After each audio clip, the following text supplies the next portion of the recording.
Hello, everyone, and welcome back to the Red Sea podcast.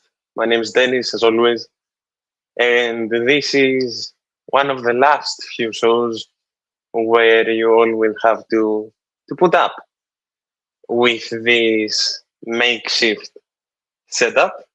Probably the third to last. I am expecting to do a show on Friday relatively early as well, given the Europa League draw. I am also expecting to do a post game here for the game against Asteras, for which I will be doing either on Sunday or Monday, and then I'll be home. And thankfully, I'm not alone today. How are you, man? Good, man. Sorry, I'm running a little late. I just got pulled into something last minute. Yeah, it's good. It's all good. I hope that we don't have any connection shenanigans from my side today. I hope that you can hear me well. I hope that everyone can hear me fine. And today is probably not going to be that much of a long one. I am expecting to talk about just a few cases regarding some stuff we already have kind of touched on, so some are updates. And do you have any first thoughts regarding today's reports, or do you just want to get straight into it? Yeah, I mean, more or less what we've experienced the past several years with Olympiacos, and this is unfortunately the big drawback of waiting until late August. The majority of your transfer business is now, everybody's scrambling at the same time. I talked about last week, I don't want us to make any panic buys, but it's getting to the point where, you have certain holes in the squad that need to be filled, and you're basically backing yourself into a corner of you might have to make, a last minute purchase or rely on bringing in a free agent. So it's very frustrating, but again, this is something we're used to with Olympiacos. And it's probably just going to be ever changing up right until the 11th hour of the deadline. Yeah, sadly. And because we have relatively specific things to talk about, I want to get into this one first. And this one is the saga that has become Ruben Vargas, with Olympiacos still being the favorites to sign the Swiss winger. But of course, Bologna did try and hijack the deal last minute. Fabrizio Romano earlier today was the last one to report on this issue. Fabrizio Romano said that Bologna's offer was rejected and that Olympiacos still remain in the forefront, and Olympiacos still remain the favorites, having offered the most satisfying amount per se. But a deal is still not done. Ruben Vargas did train today with the team while he's waiting for the clubs to agree. But as I've been saying since day one that this got really reported, I am expecting this to go through. And we've done our analysis on Ruben Vargas. I spoke about it last show as well. But I do still want your opinion in regards to the player and how much he can help Olympiacos. And how much do you think it's related with the potential sale of Gelson Martins? Yeah, I mean, as I said last week, I hope that the idea with Vargas is not that he's going to be just a replacement for Zelson, because they're very different players. I think both of them would complement each other very well. But as far as what he brings to the team, I mean, it's an elite level attacker who is currently performing very well and at his peak, that Olympiacos really hasn't seen in quite a while. I would say, probably talking about a player that would have a similar peak or impact to like Mirallas or even Podense when he was at his peak during his first stint with Olympiacos, probably even better than Podense in my opinion. I mean, he's a player that can be very direct. He gets involved, with build-up, but he's also very clinical in the final third. He had 3 goal contributions at the World Cup with Switzerland. He's a player that's been involved, basically at every tournament that Switzerland has, been at in the past, 5-10 years, and he has been a significant part of all of their runs. And it's a Switzerland team that is always making it to the round of 16 quarterfinals. Like, we're not talking about a team that just shows up. So, I mean, he has a record of performing at those big stages. Obviously, he's been with Sevilla. He was with Augsburg before that. So he has a wealth of experience in some top leagues. So I think he just brings a pedigree that Olympiacos has not seen in a while. And I think he complements a lot of what we already have. So, like, when I say I hope that he's not contingent on Zelson leaving, I think having a winger like Zelson who's, pace and dribbling and taking your man on, and then having someone like Vargas who can, create space for other people, be more of a playmaker, but also be direct. I just think that's a great compliment. So we'll see. I mean, I think based on everything I've seen too, it seems very, very likely that he will be coming. Olympiacos made a very large offer for him. Based on what I've seen, I believe if every part of his offer that's been reported goes through, including some of the contingencies based on performance, he would be the record transfer of Olympiacos, because I believe right now it's 13.5 million. So that tells you a lot right there. The fact that the club are talking about paying this much for a player, again, like we talked about with Armando Gonzalez, Olympiacos doesn't spend that kind of money unless it's really worth it. So, that speaks for itself. The only thing that I really want to add in regards to the player, for which we have talked about many times, is the fact that he also brings an explosive factor to the game, something that our wingers don't have, a chance creating and a chance completion factor, seemingly out of thin air. And to speak about our newest signings, I think he would pair very well with the man himself, Armando Gonzalez. With their play style, I think it's very, very compatible. To just finalize this subject and go on to the next very, very saddening case, you said, which I agree, that Zelson and Vargas are two very different players. With Krasnodar improving their offer for Zelson, and Zelson having seemingly agreed on personal terms for that 2-year deal that's been mentioned, do you think Olympiacos will go for 2 wingers? Then maybe.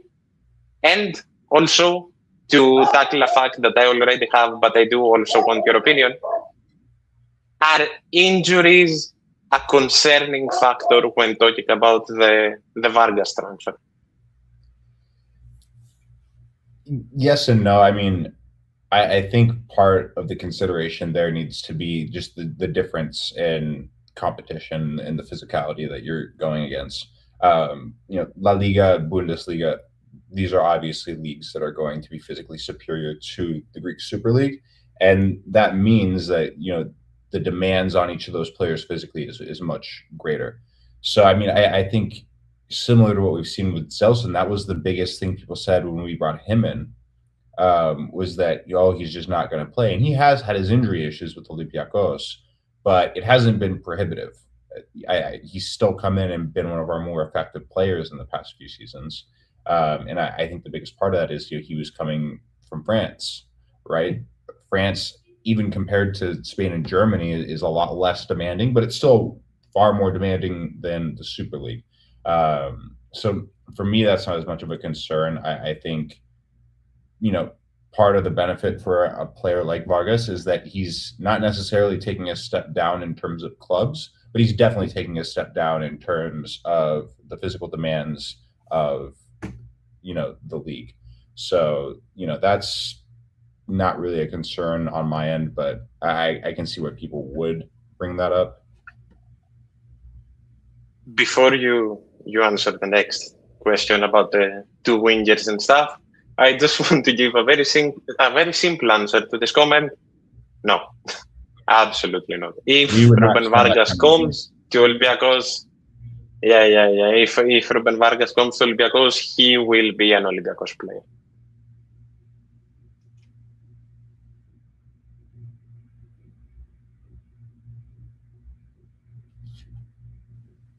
Your thoughts on the other question that I asked? Yeah, I'm gonna have to hop after this guy called into something, but yeah. But potentially, I think we do have some other wingers in the squad that weren't more of a look, and I think Joel Roca has been very promising. So, I think you could potentially get away with not bringing in another winger if you can't find somebody that's a good value or a good fit, or potentially again you look for a free transfer. But we'll see. Again, this is the struggle of being at the end of the transfer window. Is you kind of don't really know what's going to happen as far as who's going to be available and how quickly you'll be able to get a deal done. Yeah, spot on. You go do your thing, and if you have time, you'll be back. Yeah. Otherwise, next show is fine. Yeah. I'll try to come back. But duty calls. Yeah, of course. So, as we are left solo once again, we don't have that much to talk about today. I am expecting to go for like 20 more minutes, maybe 30. I do want to move on to this. It's a saga that changed just a bit ago, because we did learn the final information in regards to Gustavo Puerta, but I do want to go off on a bit of a rant. Early this morning, we did learn that Olympiacos are willing to cover the supposed release clause of Gustavo Puerta, which was reported to be 16 million euros, and they were willing to match the offers of Benfica and Eintracht Frankfurt for the player. And I feel like immediately something smelled a bit fishy, didn't it? We knew that for the majority of the summer, Gustavo Puerta's release clause was 20 million. I don't know why Greek media suddenly thought that changed. I don't know why it got presented as 16 million, because immediately as those early morning reports came out, Spanish media came out and said that no, it's simply not 16 million. The 16 million offer is there, but Racing Santander have rejected 16 million offers in the past. They've even rejected an 18 million offer by Besiktas, and even Zenit St. Petersburg, that met the release clause of Gustavo Puerta, got rejected by the player. And the latest reports that we have are that Gustavo Puerta is awaiting the offer of Portuguese giants Benfica, and he would prefer going to Portugal to play, which honestly is fair. You can't even say nothing to that. It's Benfica. what I do want to say is that there needs to be more clarity from the Olympiacos media. And it's not even on the journalists. The journalists are saying what they're told. They just need to be told the right things. Because what happened this morning shouldn't happen. It's as simple as that. A whole country's media shouldn't have to correct another country's media on the release clause of a player that the team supposedly paid. Honestly, someone said this on X, and I do want to quote it. We would rather wait. Like, give us an update. Oh, yeah, this case is going well, and leave it there. We would rather wait. And I think I'm speaking for a lot of people when I say we would rather wait and get the player rather than knowing stuff that's perhaps even false. We would rather wait and get the player. Because now Gustavo Puerta is reportedly waiting for Benfica. Christian Cáceres is gone. And all signs point to the Mexican star himself, Edson Alvarez. Now, we went through an extensive analysis on Edson Alvarez last episode, so do go check that out if you so wish. The discussions with West Ham are reportedly going very well, and Alvarez is the main reason for that. Edson Alvarez does want to play for Olympiacos, as it's being reported, and while we do not know the details of the deal, it seems like the one that's going to happen. It's nowhere near done yet, but it seems like the one that's going to happen. I'm not mad. I get that the injuries of Edson Alvarez are worrying, but I'm not mad. I am going to get some experts to come on and talk about this deal when it happens, for which I do want to announce that we do have a guest next Wednesday when I'll be home. We do have a guest next Wednesday, a very good friend of the show and a very, very important representation of Olympiacos. He will be on next Wednesday to talk about his project, and he will be on next Wednesday to talk about everything that's been going on this summer. Bring Edson Alvarez and I'll pay for his tickets. Same, honestly. At this rate, just get the money. It will help Hormiga adapt a lot as well, so just get the money. The chaos with Puerta will haunt my nightmares every day. It's just unnecessary. It's just severely and utterly unnecessary. It doesn't need to happen. Those can be avoided. Those scenarios can be avoided. Now, another predicament that happened is between Mæhle and Pedersen. And this man's back. You're back fast. That was not a meeting I needed to be in, but yeah, thankfully it was quick. Okay. You're back at the perfect time because I just stopped talking about this. So take the floor for as long as you want. Yeah, I mean, so for Puerta, obviously, I mean, it sounds like that's going to be very difficult to accomplish at this point. For a club like Olympiacos to be able to compete financially, but also just in terms of what we can offer, in the competitions you'll get to play in, we're never going to be able to compete with Benfica or Milan, especially when we don't have Champions League. I think if we had Champions League, maybe it'd be a different story because we could sell him on, hey, you can be a starter on a Champions League team. Europa League is just not enticing for a player like that who has those sorts of options. So it's unfortunate, but again, I think we've talked about this pretty extensively as these links have been going on. He was always going to also be a very expensive option. And as much as I think he's a very good player, there is a certain risk involved with, for a club like Olympiacos spending 16 or 20 million on one player. So personally for me, I think it might honestly be a blessing in disguise in terms of the fact that we can use that money to potentially bring in multiple players. Hopefully we can and we do. That remains to be seen. But that is definitely a potential benefit if we can execute correctly. In terms of Edson Alvarez, again, he's not going to be cheap, but he is a much cheaper option than Puerta.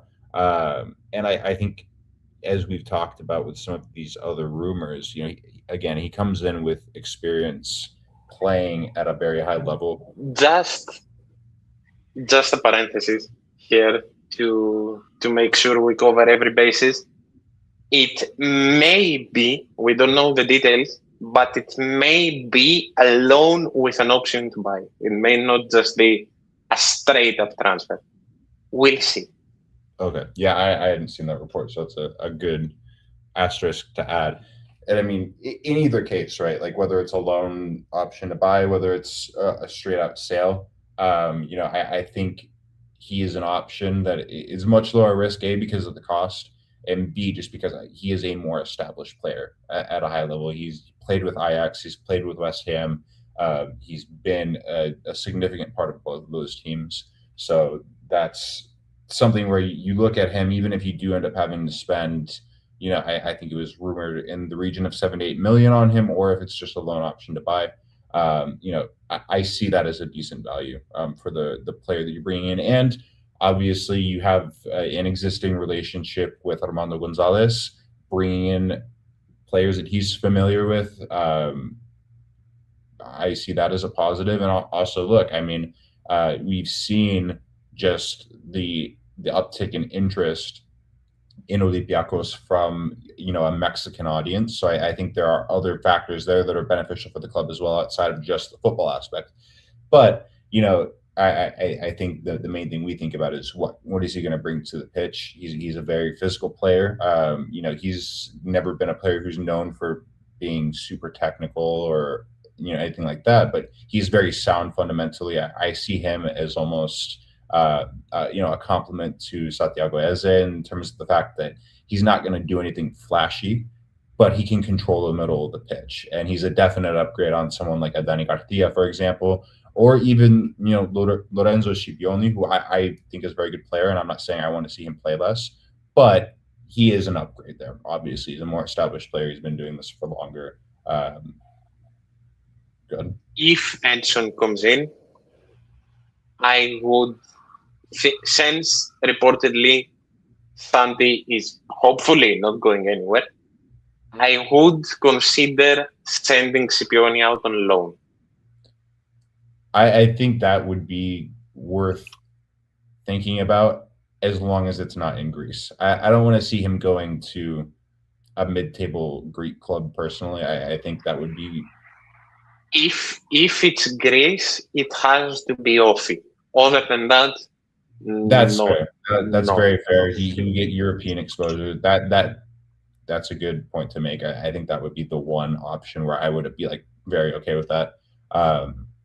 But if it's not Offi, I think you'd want to look to loan him somewhere like maybe Italy, maybe France. A bigger league where maybe he's obviously not going to go to a big club, but he can go to maybe a middle or lower end of the table club and just play a lot, get experience, at a high level of competition. And again, it's just a loan, so it doesn't really matter if he goes to a team that gets relegated, for example. So I think that's worth considering. But at the same time, I also don't necessarily think that there wouldn't be a place for him if you have, Alvarez and Eze, stop playing Dani Garcia so much. Have Scipioni and Mouzakitis be your options in Greece or in the cup, or as your rotational pieces that you can stick next to one of them, so you're not playing all of them all the time. So I mean, it's worth considering. I don't necessarily think it's a necessity, but it depends on the player. If he really wants to be playing right now and does not want to accept that sort of role where he might be third option, then you can consider looking at that. But I think Edson Alvarez immediately increases the level of the team. And I think just from a physical aspect, that's the thing that stands out most to me. I mean, he would be an absolute behemoth in Greece. I mean, that guy against any other Greek midfield would just be literally head and shoulders above basic. I went through the player analysis, the scouting report last episode, and I think I saw that he's like in the top 5-10% of aerial dominant midfielders in the recent football history or something like that. Yeah, I mean, the man is a giant. We're talking about that in the Premier League. I mean, that's ridiculous. In the Premier League for a very bad team. I mean, West Ham have been fighting relegation they fought relegation for 2 or 3 years before they actually went down. The fact that he was doing that on a team where most of the time he was basically by himself. I mean, a lot of times they were putting him in a pivot with Paquetá or someone else who was not a physical presence, who was not going to control the middle of the field. And he was doing that by himself against some of the best teams in the world. That speaks a lot. Having him and Eze together, I mean, my word, nobody is getting through us in Greece for sure. And I think in the Europa League, I mean, that could genuinely be in contention for one of the better midfields in the Europa League. And there are some big teams in the Europa League easily. That's still saying something. But yeah, I mean, personally, if I had to choose between the two of them, considering obviously the experience they bring and the price to bring them in, I personally like Edson Alvarez more. That's just me. And I think that there are some hidden benefits to the Puerta situation as far as that probably not happening at this point. I mean, all signs right now are pointing to Edson Alvarez. What I was about to get into is this. Out of nowhere, seemingly, we've fallen to a choice of two once again. And those two are Mæhle and Pedersen. Pedersen is a player that I didn't know before today. I'm not even going to be straight up honest. I had no clue who the guy was. No disrespect, man. But as things stand, with Joachim Mæhle having agreed, seemingly, because I really don't I'm starting to not believe player agreements in this transfer window anymore. But reportedly having agreed with the team, negotiations with Wolfsburg are still ongoing. Suddenly, we have shifted towards Plan B. And seemingly, Plan B is Marcus Holmgren Pedersen. Pedersen is a tall, relatively. He stands at 184 and very athletic, right back. He's played for Tromsø, he's played for Molde. He moved to Feyenoord in 2021, where he played 89 games with 1 goal and 7 assists. He was a focal point of the Conference League final that Feyenoord made. He got loaned out to Sassuolo on the 23-24 season. He played 30 times, got 2 assists. Summer of 2024, he moved to Torino, who 1 year later bought him with 3.6 million euros. And up to now, for Torino, he has 64 appearances, 1 goal and 4 assists. It's also worth pointing out that he is a starter for his national team, having 36 caps. And he was quite good, also scoring in the recent World Cup. That being said, I think 8 million is a bit too much. I think 8 million is a bit too much. I mean, this is what I'll say. Obviously, I think Mæhle is the A option. Everyone would agree he's the better player. He is the player we would rather bring in. I think Pedersen might be a little bit underestimated in terms of what he could bring to Olympiacos. Obviously he's not going to have as much in his repertoire as Mæhle, but he's a very consistent player. I mean, you look at his career, right? He's been a starter everywhere he's gone. He's been a starter for Feyenoord. He's been a starter for Sassuolo. He's been a starter for Torino. And he's not just, playing a majority of the games. I mean, you look at his seasons, right? First season at Feyenoord, 47 games. Next season, 40 games. The following year, he played 31 games between Sassuolo and Feyenoord. In Torino, the past 2 seasons, 30 and 32 games.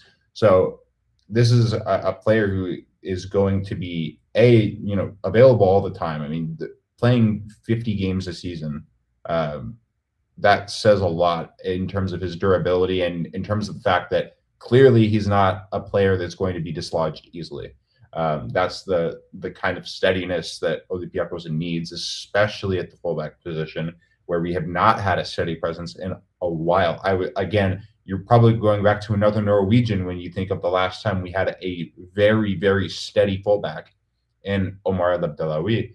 So I think that he would be a very, very good compromise. It's Omar and Tsimikas. It has to be. Tsimikas as well. He was just here for a shorter amount of time, but same sort of thing. He would be a very good replacement if we cannot get Mæhle. And I think in terms of, him still raising the quality of the squad, he absolutely does that. He played every game, or almost every game. I would have to look back. For Norway at the World Cup, he was a steady presence there on a team that made it to the quarterfinals and that, played very well the entire time. Personally, I think he would be a very good signing either way. I don't think that 8 million or 7 million is a bad price for him, considering the consistency he brings. He's also younger than Mæhle. He's only 26. So if we can get him in on good. If I'm not mistaken, he played 5 games and scored 1 goal this past World Cup. He probably sat the France game, so that was probably the only game that he didn't play. Because they rotated their entire squad. But yeah, for all the games where they were playing their A team, he was the starting right back. So, I mean, again, being able to make signings of players that have just come off of a good World Cup, like we're talking about with Vargas as well, that's always a positive. So I think that he would be a very good second option. He's younger. If we can get him in on a long-term contract, he's getting an upgrade from Torino, so I think that's a very easy sell to him. Bigger club, we play in Europe, they don't. The last time he had a taste of Europe was 3-4 years ago with Feyenoord. So I mean, again, I think that's a very easy selling point for the Olympiacos. And he's a regular international. I mean, I just personally, to me, I don't see as much of the same upsides as you see with Mæhle, but I don't see any real downsides with Pedersen as replacement.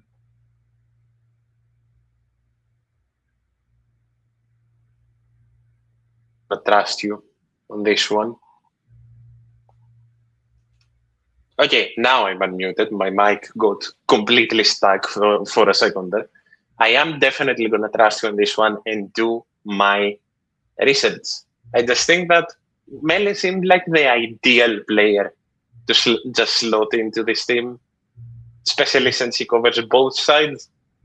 But we'll see. Maybe the signing of Pedersen means the return of a certain Greek left back.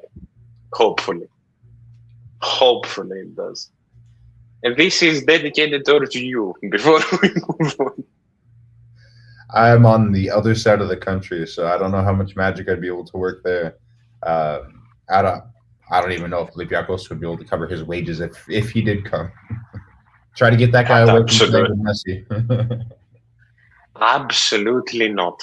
Absolutely not. The thing that I really want your opinion on, and the last thing that I really want to touch on regarding football today, is this.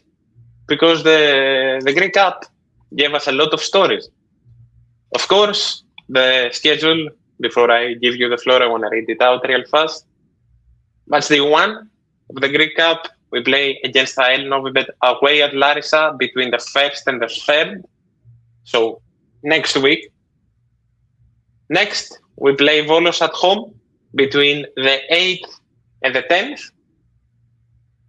Next, we play Youssef El Arabi's FC Marco between the 27th and 29th of October. We don't play on match day 3 of the Greek Cup League phase. And we finish off against Panathinaikos because we always have to play Panathinaikos 5 trillion times a season on the 2nd of December.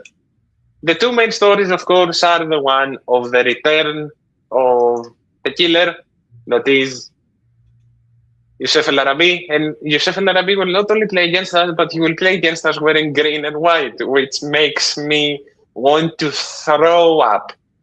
It makes me want to be sick. And of course, another extra derby going on. I think it's a relatively easy draw. Maybe a 4 out of 4, depending on how we and Pana look by December. It's going to be a while. We'll have already played them once in the season. And hopefully, it's the momentum we need to not only just keep going in the rest of the competitions as well, but to reclaim a cup that we have, for some reason, been struggling to reclaim. And this one, because it's so fair. It's so fair. It's I'm sorry, it's tiring. Like, it doesn't have to be 6 million times a season. Yeah. Oh, I mean, it definitely takes away some of the specialness of the occasion, right? When you play Panathinaikos 14 times a season, because we're going to play them 2 times in the playoffs, or we're playing them Greek Cup League phase. You know, if we make it to the knockouts, we're going to play them again. So that there's another 1 to 2 matches. And then obviously we have the league. So yeah, I understand the sentiment. At the same time, it's just another opportunity for us to get those bragging rights and beat that team. In terms of the draw in general, like you said, I think it is very favorable. I think it's favorable you couldn't Panathinaikos in December. That's the time you want to get your biggest opponent. For our sake, let's hope that they go to Czechia and win, so that they are also balancing Europe at the same time. Otherwise, you know what they're going to do. They're going to rest all their players in the league match before, so that they can try to wipe the floor with us in that cup match, because that's how Panathinaikos are. Every time they play Olympiacos, it is their final. So, you know, regardless, that's a match we should be winning, but, you know, we'll see. The fact that it's at home should be a benefit, but we have at times struggled to beat Panathinaikos at home, so we'll see. As far as playing El Arabi again, you know, again, it's a cool story. It's a shame that he's not going to be at Karaiskakis, so that we can't give him a proper welcome back. But at the same time, I mean, you know, the matches, you know, we were talking about this yesterday. It's just down the road from Piraeus. I'm sure there will be a lot of Olympiacos supporters there. I'm sure he will get serenaded before, during, and after the match, as he deserves. So, you know, it is cool that we get that reunion. But yeah, like you said, it's a bit of a shame that he'll be wearing the wrong colors for sure. But yeah, I mean, no reason for Olympiacos not to be competing in the cup this season, as we've said.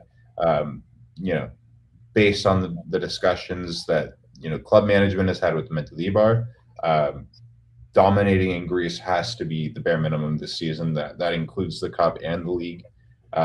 So it's another very good opportunity for us to just get back on that track, and with hopefully some of the squad depth we'll be bringing in, or creating with new transfers that will become starters.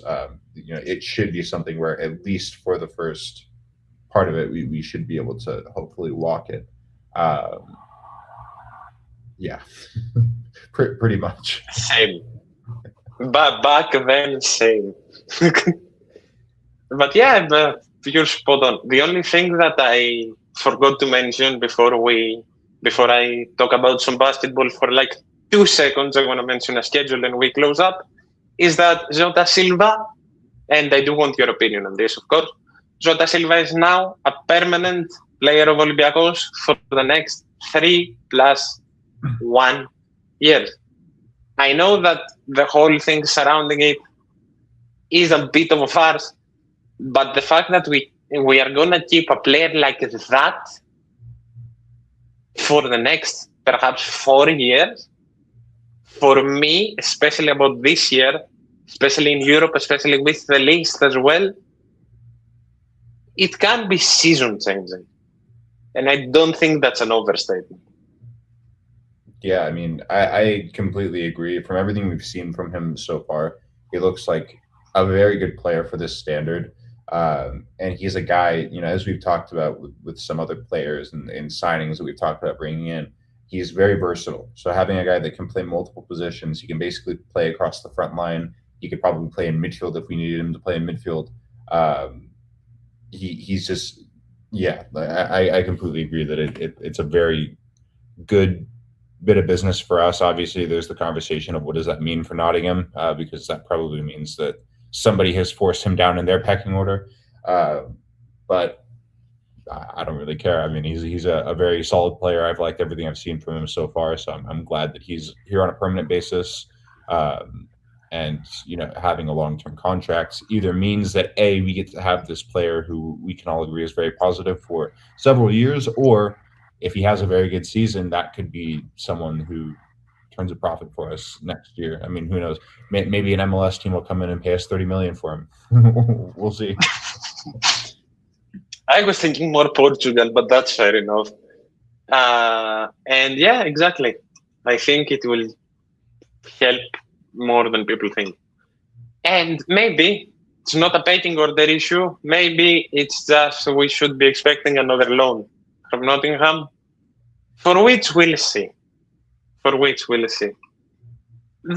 That's more or less what I wanted to mention. I just wanted to talk about the schedule for this for a second. One of the most glorified friendlies that I've seen in a minute, as it is a European Super Cup without the winners of the Euro Cup nor the Basketball Champions League. But oh well, between the 18th and the 19th of the month, Friday the 18th on 6 local time, Olympiacos will be playing Fenerbahce, and on Saturday, September the 19th, at 9 local time will be the final. The Erasitechni teams have also started training. The season is almost upon us. And what I do want to end off with, before I give you the floor for your last few thoughts, is that hopefully, late next week, I have a big announcement regarding the show. Hopefully. Any last thoughts before we close up?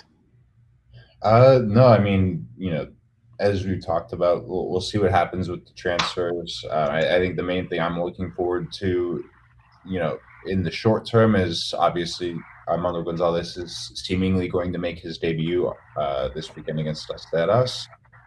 So that's something that we I think he scores. He scores. I agree. I mean, Asteras are not a good team. They've not been a good team for a while.